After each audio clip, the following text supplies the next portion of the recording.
Salutations, salutations, namasté, hola, ¿qué tal? Anisoroma et kakene. Je suis Pogno sur la falaise et aujourd'hui, je vais m'improviser guide touristique à Montego Bay ou Mobay pour les intimes. Générique.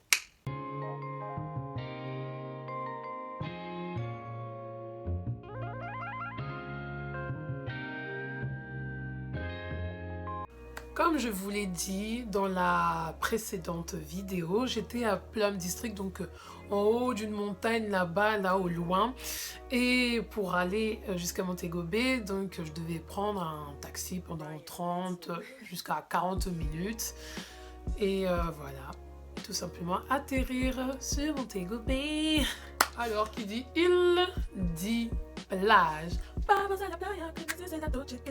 Donc à Montego Bay, il y en a deux essentiellement où je suis allée fréquemment. Donc la première, c'est la One Man Beach.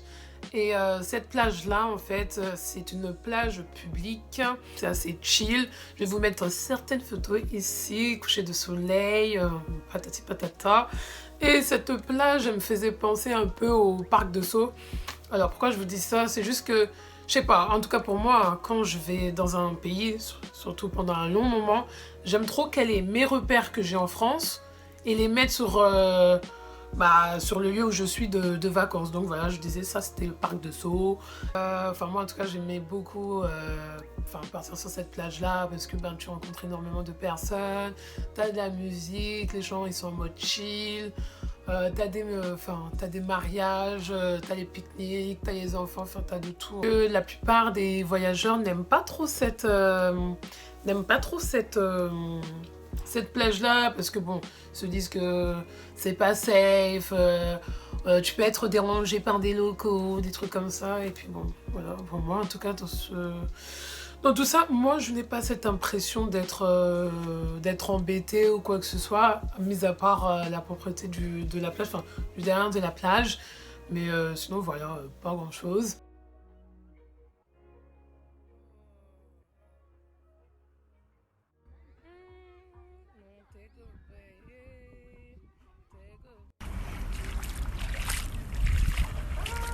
Vous avez aussi la plage privée qui s'appelle Doctor's Cave Beach. Tadam! Donc cette plage, elle est privée et payante du coup. Elle est à 6 dollars américains pour les adultes et 3 pour les enfants. Alors je vais toujours parler en dollars américains parce que ce sont les prix qui sont toujours affichés en Jamaïque. Voilà, c'est très très propre, vous avez des douches, vous avez des WC, enfin voilà, c'est quand même assez bien entretenu.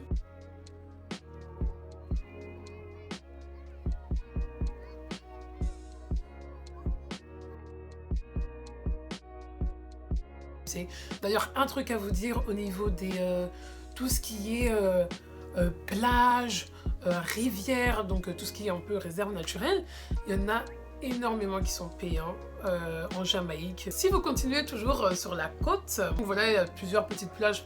La vérité, je connais pas les autres noms, mais il y a une place que moi j'aimais bien. Il faut vraiment aller marcher, et vous arrivez à la Dead End Beach.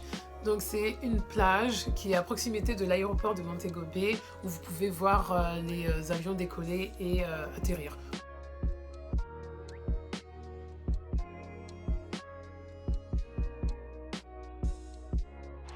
Toujours sur le chemin de la plage, bon, vous avez plein de petits magasins de souvenirs. Et c'est là où j'ai pu voir la firme du restaurant du Bolt qui s'appelle Tracks and Records. Voilà, c'est un restaurant typiquement jamaïcain. Bon voilà, après c'est un peu plus cher que d'autres restaurants parce que voilà, c'est le nom que vous achetiez et le lieu. Et devant en fait le restaurant, donc vous avez plein de statues on va dire de lions, de crocodiles et tout ça. Et une statue donc de Usain Bolt, que je vous mets ça ici. Et aussi 3 personnages jamaïcains. Donc vous avez Bob Marley, vous avez Marcus Garvey et vous avez Nani des Nègres Marrons.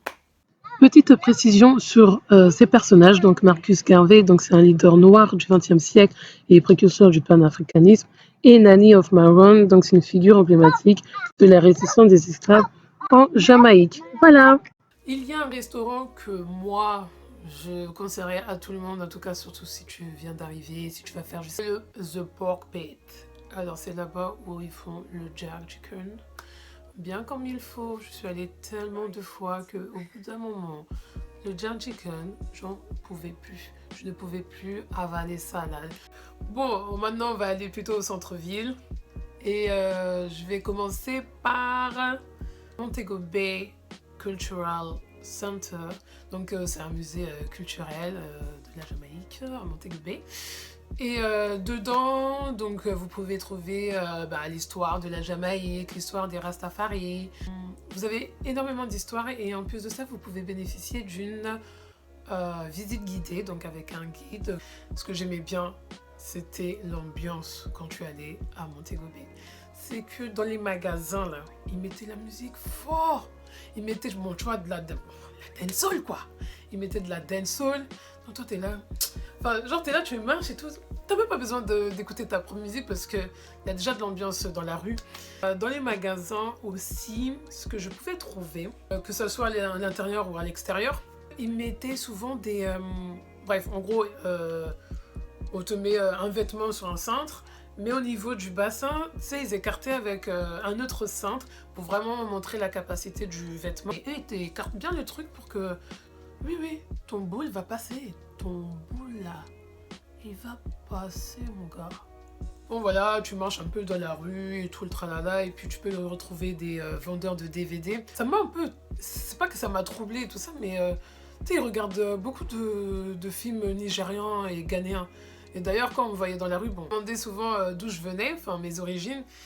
Et moi je dis Ivory Coast. Et souvent on me disait What? Genre, on connaît pas, qu'est-ce que tu nous racontes là? T'es pas nigérienne, t'es pas ghanéenne, tout ça parce que voilà, ils regardent que ça, quoi, tu vois. Bon, bref. Oh là là, quelle déception. Je crois que dans mon séjour, j'ai dû faire peut-être 5 soirées, quoi. Et encore, c'était parce que je voulais, mais bon. Petite précision, je ne pouvais pas aller en soirée comme je le voulais parce que j'étais seule et j'habitais super loin de la ville. Et voilà, c'était un peu dangereux de le faire. Mais même, de toute façon, 5 soirées, frère. En 2 mois et demi. Bref, anyway, en tout cas, les soirées, quand même, elles sont super cool.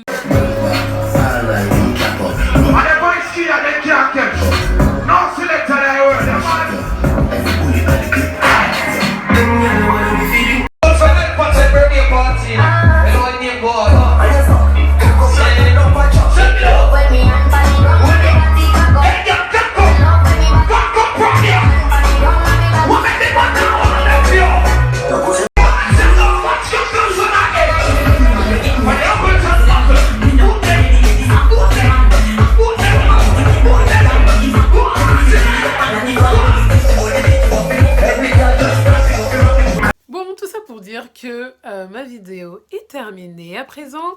Voilà, je vous souhaite une très bonne journée, une très bonne soirée et je vous dis à la semaine prochaine. Wesh.